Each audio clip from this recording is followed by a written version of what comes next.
Misericordia, senda de paz. Mi corazón en amarte eternamente se ocupe, y mi lengua en alabarte, Madre mía de Guadalupe. Hola familia de Misericordia, senda de paz. Nuevamente nos encontramos ante estas cámaras para llevarles a ustedes un programa que ha sido muy pensado, muy planeado para que llegue a cada uno de sus hogares. Hoy estamos en este hermoso santuario de la Virgen de Guadalupe aquí en nuestra ciudad, en Tepatitlán, Jalisco. Nos acompaña el Padre Felipe de Jesús Miranda y mi compañera Ana Leti, a cual les doy la más cordial bienvenida. Gracias. Pues como verán, comenzamos con esta oración a nuestra morenita del Tepeyac, esa Virgen que desde 1531, por voluntad de Dios, ha querido dejarnos aquí en nuestro México una imagen, su impresión de esta hermosa mujer no española, no con rasgos españoles, no con rasgos indígenas, sino producto de un mestizaje. Y como lo dijo San Juan Pablo II en el documento Ecclesia in America, la Virgen de Guadalupe es un modelo de evangelización perfectamente incultural. Y bajo todo este ambiente guadalupano en que todos los mexicanos vibramos y se nos rebosa el corazón de alegría al escuchar que ya viene la festividad de Santa María de Guadalupe, pues le pedimos al Padre que nos ponga en contexto de todo este gran acontecimiento guadalupano. Claro que sí, un gusto estar con ustedes y bueno, celebrar el acontecimiento guadalupano, remontarnos a él, es hacer, representar o hacer figura de lo que son todas las mamás que ante un problema, ante una enfermedad, ante una crisis, una pelea, una mamá siempre está allí presente para ayudar. El acontecimiento guadalupano se desarrolla en ese contexto también, cuando había dificultad en unión por aquellas dos razas, la llegada de los eurocristianos a nuestras tierras, la conquista, situaciones complicadas, guerra, contexto también de una epidemia, de dolor, de sufrimiento, podemos decir, de dominación. María se hace presente en el cerro del Tepeyac, un acontecimiento que ha marcado nuestra vida, nuestra historia, que irrumpe, pues, literal en todo el mundo, este acontecimiento guadalupano. Claro. Y tú, Ana Leti, para ti, ¿qué ha representado el estar haciendo memoria cada año de este gran acontecimiento guadalupano? Es una gran oportunidad para renovar nuestro amor a la Santísima Virgen. Hoy en día más que nunca la necesitamos. Así como ella vino a poner sus plantas en nuestro país hace tantos años, cada año es una oportunidad de seguir renovando este sentido de pertenencia. Recordar que María de Guadalupe, la siempre Virgen María, Madre del verdadero Dios por quien se vive, no nos ha dejado ni nos dejará. Ella estará siempre con nosotros en las buenas y en los momentos en que no son tan buenos, principalmente en este contexto que vivimos en la actualidad. María de Guadalupe, con esa mirada de compasión, está viendo a cada uno de sus hijos y nosotros viéndola a ella. Claro, esa mirada de misericordia con la cual se muestra Guadalupe desde el primer instante en que entabla conversación con un macehual. Un macehual en aquellos años era un indígena de los estratos bajos sociales. Por eso ella se imprime en su vestimenta, que era de color blanco. No podían usar otros colores porque solamente el gran Tlatoani, o lo que le llamamos ahora emperador, ¿sí? Solamente ellos podían utilizar esos colores. Los de la clase, digamos, que servían a este Tlatoani, emperador, pues ellos sí podían ponerse algunas figuras, pero solamente el emperador podía usar el azul turquesa y el verde esmeralda, que son con lo que se presenta ella. ¿No es así, padre? Así es. María viene a poner en su rostro, en su color, pues ahí el rostro también de los indígenas, con los que ellos inmediatamente se sienten acompañados, se sienten representados. En esa vestimenta de Santa María de Guadalupe hay muchos elementos que para nuestros hermanos indígenas fue fácil identificarla. Ella, con el sol a su alrededor, la luna bajo sus pies y cubierta con ese manto de estrellas, no fue difícil descifrar que venía de la divinidad. Por eso el pueblo la acogió inmediatamente. Y sí, lo que no pudieron hacer los primeros misioneros con tanto esfuerzo, misioneros franciscanos principalmente, que no pudieron hacer en cuestión de conversiones, porque recordemos que Juan Bernardino y Juan Diego pues se bautizaron alrededor de 1924 y les cambiaron su nombre y ya eran católicos, ya eran cristianos. Y sin embargo, Santa María de Guadalupe se presenta con un nombre español de raíces árabes, Guadalupe. Y es así que se entabla una unión, una fusión de dos culturas en la cual Dios siempre va a estar presente, irrumpe la historia de este pueblo mexicano. Bueno, no existía México como tal, pero de todo el continente conquistado. Padre, ¿qué significó para el obispo de aquella época, el primer obispo de México, qué significó para él que un mensajero sencillo y humilde le dijera que la Virgen le había hablado? Pues yo creo que allí él mismo recibe un mensaje y una enseñanza. Muchas de las veces las personas más sencillas, más humildes son las que siempre nos enseñan a nosotros. Yo creo que la gran enseñanza de él, que la Virgen María no se le apareció a él, a los del templo, se le apareció a uno de la periferia, a uno del cerro. Y María no quiso estar o aparecerse o construir una casa allí en el centro, donde el arzobispo vivía, donde estaba el centro de la economía. Quiso que se le construyera una casa allá en la periferia, con los últimos. Allí pues también yo creo que él mismo se sorprende y habla de la misión que estamos todos a tener, de ir por los últimos. Así Juan Diego, un último, un sencillo, le enseña esto al obispo. Vean qué importancia tiene que el mensajero sencillo y humilde, la Virgen le pide que vaya con la autoridad de la iglesia, que es el obispo. Eso es lo importante del principio del mensaje, que buscara a la autoridad del obispo. Si el obispo dice sí, la voluntad de Dios se ejecuta. Y por eso pide una prueba, ¿verdad, Padre? Una señal a la que el mismo Juan Diego decía: no me van a hacer caso, no, pídele a alguien más, a mí no me pidas nada, es mucho lo que me pides a mí. Y bueno, pues así son los planes de Dios. Así esa señal se convierte pues en esas flores de Castilla, en esas rosas, lo que hacen el gran milagro. Pues así el obispo espera una señal.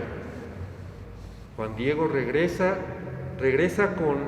con la Virgen y le dice: pues no me hace caso. Y le pide la señal y le dice que al otro día venga. Ya estamos hablando que el primer encuentro de la Virgen con San Juan Diego fue el día sábado 9 de diciembre. La segunda aparición con San Juan Diego es el día 10 de noviembre, que va con el obispo muy temprano a misa y le pide la señal. Regresa Juan Diego a donde él vivía, que era en el cerro, atrás del cerro del Tepeyac, ¿sí? Y encuentra que su tío, Juan Bernardino, con el que estaba viviendo, porque él era ya viudo, está enfermo y está agonizando. Y le pide que mande a traer un sacerdote para ayudarlo a bien morir. San Juan Diego, al otro día muy temprano, muy de mañana, en la madrugada, va a buscar al sacerdote y dice y piensa: no voy a subir, no voy a cruzar el cerro, le voy a dar la vuelta para que la señora del cielo no me detenga, para que mi muchachita, mi niña no me detenga. ¿Y qué sucedió, padre? Sí, pues ahí, ese encuentro con María y esa forma de María de hablarle a él, decirle Juan Dieguito, hablar en diminutivo reverencial, hablar en diminutivo con cariño, con ternura, ese diminutivo que decimos nosotros cuando quieres un vasito de agua, quieres un pedacito de pastel, ese cito, ese pequeño, así se dirige a él para decirle tranquilo. Así él experimenta pues ese cobijo de ella y le invita a confiar, le invita a creer que su tío ha quedado sano. En ese momento, cuando está hablando con San Juan Diego, Juan Dieguito, es el mismo momento cuando María de Guadalupe está allí en la casa de Juan Bernardino dándole la salud. Y en la narración del Nícamo Pópa encontramos las palabras más bellas que Santa María de Guadalupe le dice a la Virgen de Guadalupe, a San Juan Diego: ¿no estoy yo aquí que soy tu madre? ¿No estás acaso en mi regazo, en el cruce de mis manos, en el hueco de mi manto? Ten por cierto que tu tío de esta enfermedad no va a morir. Y él, confiado, sigue las siguientes instrucciones. Sube, cuando nos vimos por primera vez a la punta del cerro, verás unas flores y tráemelas aquí. Es muy importante esa relación de Santa María de Guadalupe con Juan Bernardino. El anciano en la civilización significa la raíz, la memoria de un pueblo, y por eso ella quiso hacerse presente en esa memoria del pueblo, en esa raíz. Los ancianos eran muy respetados y muy queridos en la civilización azteca. Y María de Guadalupe va, lo sana y le entrega su verdadero nombre. Yo soy la madre del verdadero Dios por quien se vive. Eso es un dato muy importante dentro del marco de las apariciones. Y le da el nombre exacto. Yo soy la perfecta Virgen Santa María de Guadalupe. Perfecta Virgen Santa María de Guadalupe. Es el nombre que le otorga a ese anciano. Así es. A Juan Bernardino, que en el acontecimiento ya, cuando Juan Diego tira la timba con las flores y queda impregnada ahí la Virgen de Guadalupe, mismo Juan Bernardino la reconoce allí y él es el que da testigo. Él dice: esa es la mujer que me sanó, esa es la mujer que vino a mi casa.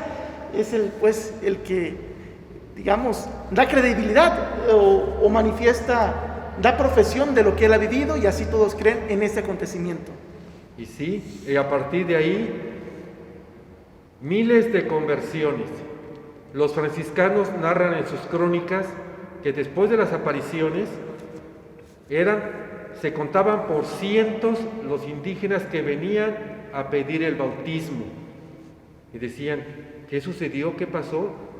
Acordémonos que San Juan Diego se hizo cargo de esa pequeña capilla que a los 12, 15 días después de la aparición ya estaba. Entonces, ¿qué ocurría? Pues que él mismo explicaba a sus mismos coterráneos, fueran parientes o no, conocidos o no, pero que eran de diferentes etnias que vivían alrededor del lago de Texcoco, iban a conocer a esta portentosa imagen. Así está narrado en los mismos escritos de los historiadores españoles, religiosos y no religiosos. Y entonces es un gran acontecimiento, como nunca se había dado en el mundo.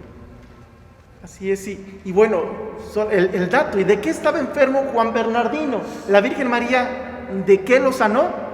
Él padecía la epidemia que se había vivido por un esclavo venido de los eurocristianos a nuestras tierras, venía un esclavo negro infectado de viruela y es quien trae esa viruela, esa epidemia a todos los indígenas. Así que a partir de la sanación de Juan Bernardino, a partir de esas apariciones, empiezan a recobrar poco a poco más la salud todos los indígenas. Algo pues muy en contexto de lo que estamos viviendo, que tiene mucho que decirnos hoy que también nosotros estamos viendo pues un momento tan doloroso en esta pandemia. Recordemos que este año se cumplen 125 años de la coronación pontificia de la Virgen allí en la Basílica. ¿Sí? Fue el Papa Pío IX el que otorgó y el que concedió esta coronación. Y como bien decía el Padre, San Juan Bernardino y muchos de los indígenas aztecas murieron de lo que ellos le llamaban el cocoliscle, que era la viruela, o sea, eran que no tenían defensas y por lo tanto morían por miles. Hoy en este acontecimiento, en este año 2020, no solamente en México, sino en todo el mundo, estamos viviendo guerras, estamos viviendo divisiones, estamos viviendo una epidemia, una pandemia. La Virgen de Guadalupe nos tiene que hablar y nos seguirá hablando. Y alguien me dijo, Padre, es que la Virgen de Guadalupe ya no se acuerda de nosotros. No, y le dije, lo que pasa es de que nosotros hemos dejado de acudir a ella. Sí, porque ella misma dijo que quería un templo en donde ella mostrara, en donde yo muestre ¿a quién? A su Hijo Jesús. Y dice, allí los escucharé, allí los consolaré, allí oiré sus penas. Entonces es un momento propicio para volvernos a ella. Así es, pues refugiémonos bajo la mirada de María Santísima, como niños todos por esta enfermedad, este dolor y todo lo que ha traído, pongámonos todos bajo su manto, sintámonos muy cobijados por ella, nuestra Madre, para que sea nuestro consuelo en esos momentos que estamos viviendo. Claro, otro dato muy importante, no solamente fue el que la gente se haya convertido y que se haya hecho cristiana, sino que esto poco a poco fue creciendo, primero en el centro de México y después se fue extendiendo a todo el territorio. Y ya cuando se formó en México, pues era la patrona de México. Y ya con los años se pidió que hubiera una misa especial para la Virgen de Guadalupe, con la liturgia especial para ese día. El Papa en turno lo concedió y como agradecimiento se le entregó una copia pintada por un pintor oaxaqueño de aquellos años y se le entregó al Papa.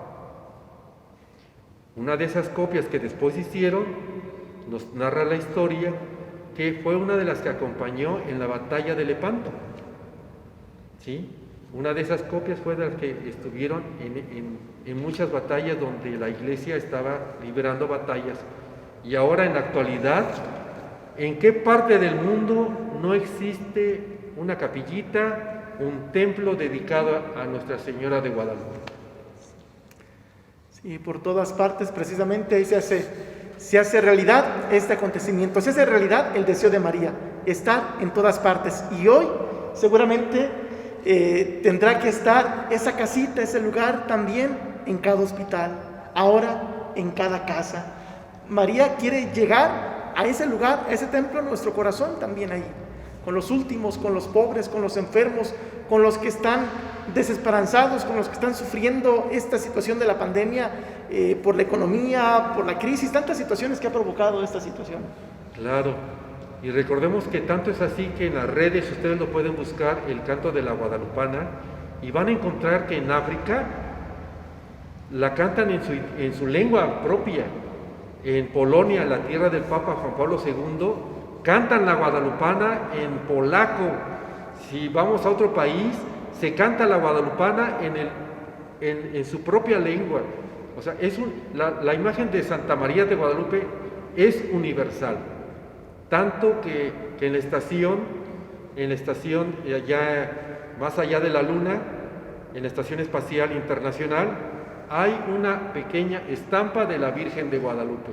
O sea, la Virgen de Guadalupe es para todos, porque ella dijo y dejó, y así quedó escrito, que era madre de Juan Diego, de todos los que habitaban en esos lugares y de las más diversas razas.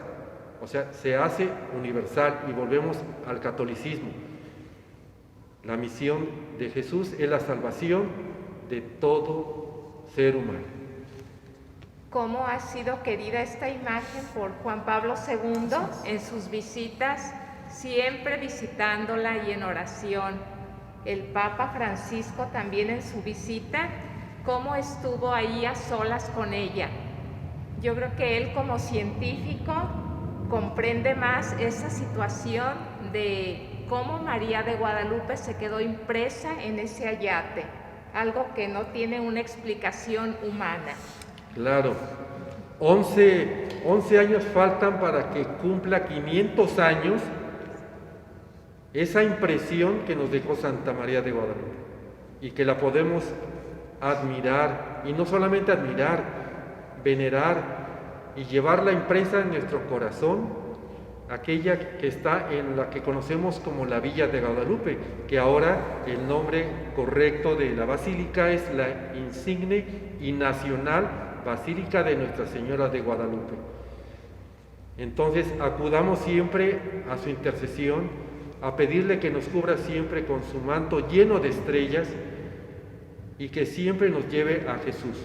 Recordemos en las bodas de Caná lo que ella les dice a los sirvientes: hagan lo que Él les diga. ¿Sí o no, Padre? Así es, hagan lo que Él les diga, y entonces María siempre nos llevará a su Hijo. El acontecimiento de Guadalupe pues es un acontecimiento redentor. De hecho, en los 500 años que vamos a celebrar del acontecimiento guadalupano, se ha hecho un plan también por los obispos que habla precisamente para culminarlo con el celebrar a Cristo Redentor. Lo que yo estoy más entendido es que se va a hacer una gran celebración que ya está planificada y que los obispos en su momento nos van a presentar para presentar a Cristo Redentor, que viene a todo el mundo nuevamente a llamarnos y a volvernos y a decirnos: conviértanse, carguen su cruz y sigan.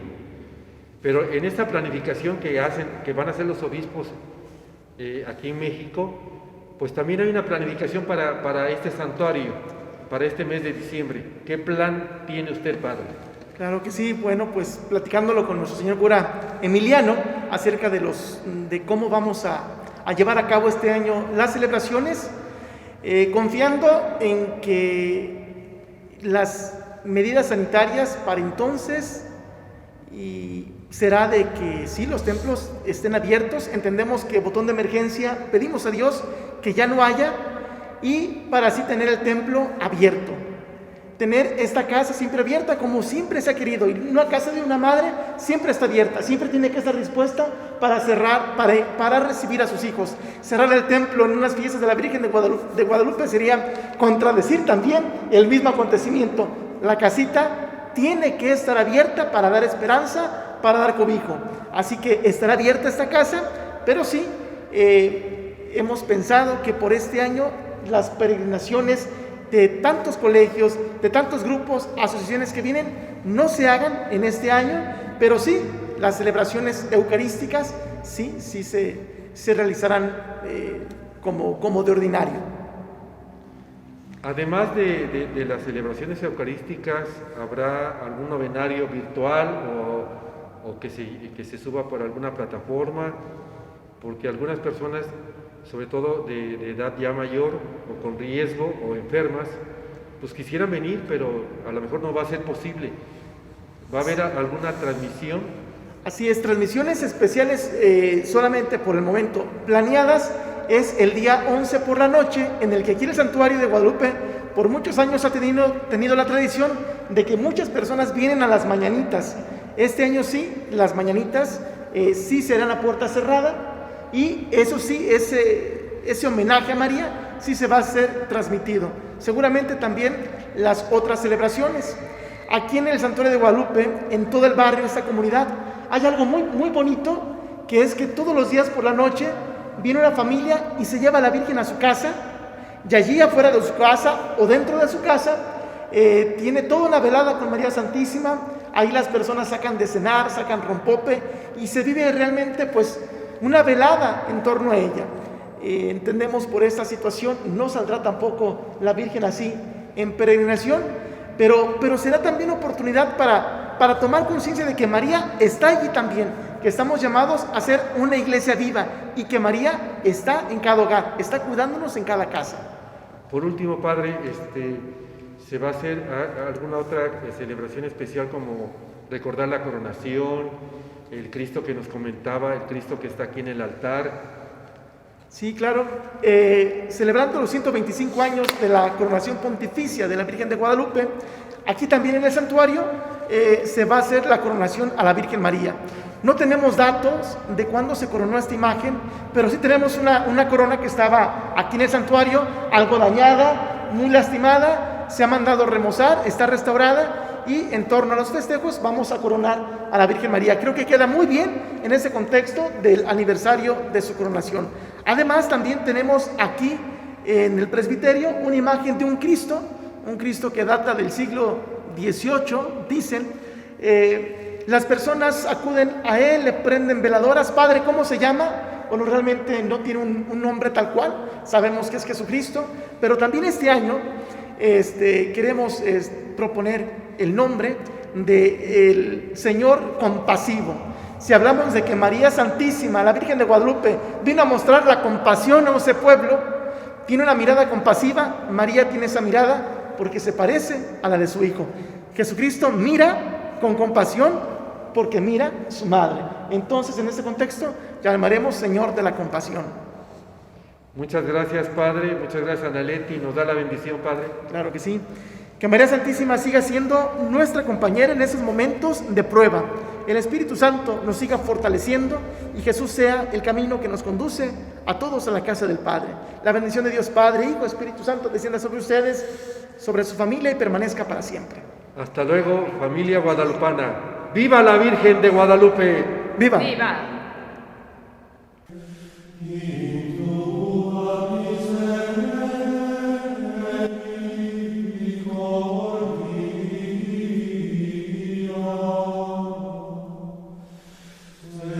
Misericordia, senda de paz.